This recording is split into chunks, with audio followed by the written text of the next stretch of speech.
কান কাটবি হ্যাঁ। এটা প্রমাণ কি? এটা তো আমার সামনে কাটবো তো আর্জেন্টিনা যদি সামনে বিশ্বকাপ নিয়ে পারে আমার মার কসম খায়। মার কসম। হ্যাঁ যদি তাহলে কি করি যদি আর্জেন্টিনা যদি বিশ্বকাপ নিতে পারে? তোরা সবাই সাক্ষী। তারপরে করা লাগবে তো। আমি তো কইছি যে আমি যদি মিথ্যে কথা কই, আমি মসজিদ ছবো যাও।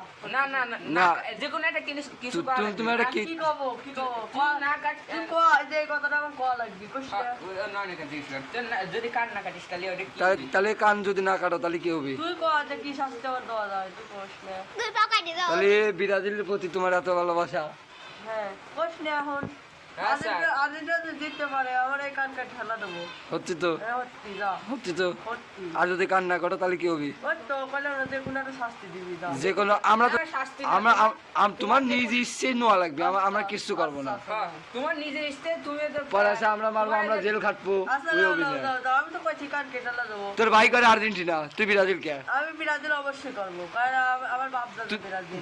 তোর বাপ দাদা ব্রাজিল তোর ভাই তো ব্রাজিল না। আমার ভাই ব্রাজিল না ও আফাটা পাবে করি না। আচ্ছা তা ব্রাজিল আগে না এক মিনিট খারাপ।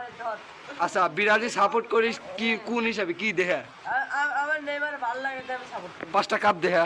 আমার এইটা 5 টাকা দাও কোনো দিন সাপোর্ট দল সাপোর্ট করি না। আমার ব্রাজিল ভালো আচ্ছা লাগে। তাহলে জিতলেও ব্রাজিল জিতলেও ব্রাজিল। তাহলে এবার বিশ্বকাপ 2026 যদি আর্জেন্টিনা নেয় আমি কানকে ঠেলা দেবো। কান কাটবে তো? হ্যাঁ, শিওর তো? এই ভিডিও করে স্মৃতি হিসেবে রাখি দেবো কোথায়? আচ্ছা, আচ্ছা।